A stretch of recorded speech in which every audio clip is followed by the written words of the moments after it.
गौतम बुद्ध के बचपन का जीवन बहुत ही ऐश्वर्या में बीता था। उनके पास में सारी चीजें मौजूद थे जिससे वह एक अच्छा जीवन बिता सकते थे, लेकिन वह सब पाकर भी उन सब चीजों से संतुष्ट नहीं थे। उनका मन हमेशा सत्य को जानने के लिए विचलित रहता था।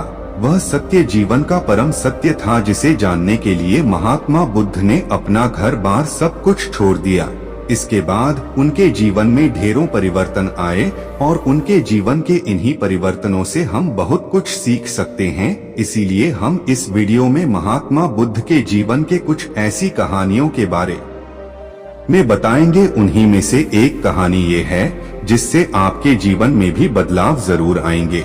तो A+ मोटिव चैनल के साथ जुड़ने के लिए धन्यवाद। तो चलिए शुरू करते हैं। एक समय की बात है, भगवान गौतम बुद्ध अपने शिष्यों के साथ बैठे हुए थे और उन्हें उपदेश दे रहे थे।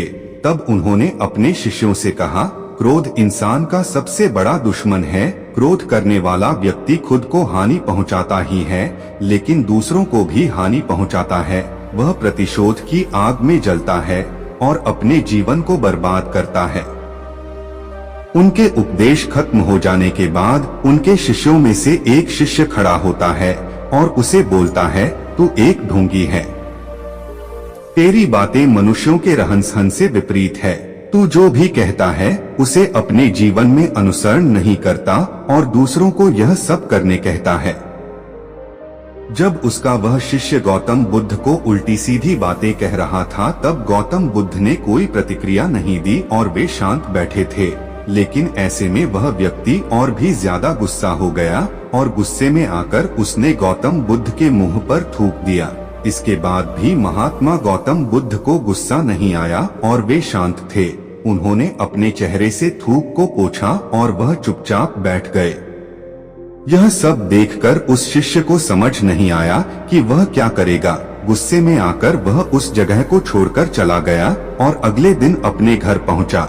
जैसे ही वह अपने घर पहुंचा, तब तक उसका दिमाग शांत हो चुका था। दिमाग के शांत होते ही उसे इस बात का एहसास हुआ कि उसने कितनी बड़ी गलती की है। उसे पाप हुआ है। वह खुद को मन ही मन कहने लगा, यह मैंने क्या कर दिया। मैंने महात्मा बुद्ध का अपमान किया है। ऐसा पाप मैं कैसे कर सकता हूँ। मैंने बहुत बड़ी गलती कर दी। मुझे जाकर उनसे माफी मांगनी होगी। यह कहकर वह तुरंत ही गौतम बुद्ध के पास चला गया, लेकिन गौतम बुद्ध उस स्थान पर नहीं थे। ऐसे में वह शिष्य जगह जगह भटककर उन्हें खोजने लगा।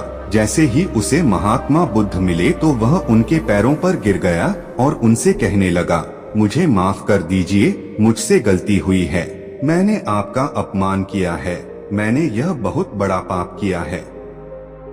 यह सब देखकर गौतम बुद्ध ने उससे कहा, शांत हो जाओ, क्या बात है मुझे बताओ, तुम कौन हो।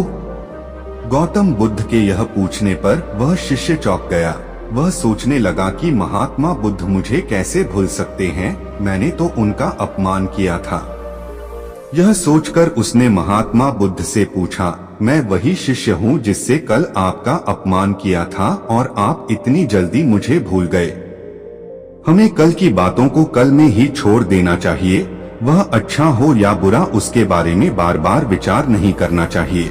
मैं बीती हुई बातों को पीछे छोड़कर आगे चलता हूँ और ऐसा ही हम सबको भी करना चाहिए, महात्मा बुद्ध ने उस शिष्य से कहा। महात्मा बुद्ध की यह बातें सुनकर वह शिष्य और भी ज्यादा प्रभावित हुआ और उनसे बोला, मैं आज से आपकी हर बातों को माना करूँगा। इस कहानी से हमें यह सीख मिलती है कि क्रोध करना इंसान के लिए सबसे खतरनाक है। यह मनुष्य का सबसे बड़ा दुश्मन है जो उसे बर्बाद कर सकता है। इसलिए मनुष्य को कभी भी क्रोध नहीं करना चाहिए। इस कहानी से हमें यह भी सीख मिलती है कि बीती हुई बातों को हमें भूलकर आगे बढ़ना चाहिए। अगर कोई मनुष्य अपनी बीती हुई बातों पर ज्यादा ध्यान देता है तो उसका ध्यान पूरी तरह से भूतकाल में लगा होता है और वह इंसान कभी भी आगे बढ़ने की और विचार नहीं कर पाता। इसीलिए हमेशा पुरानी बातों को छोड़कर आगे बढ़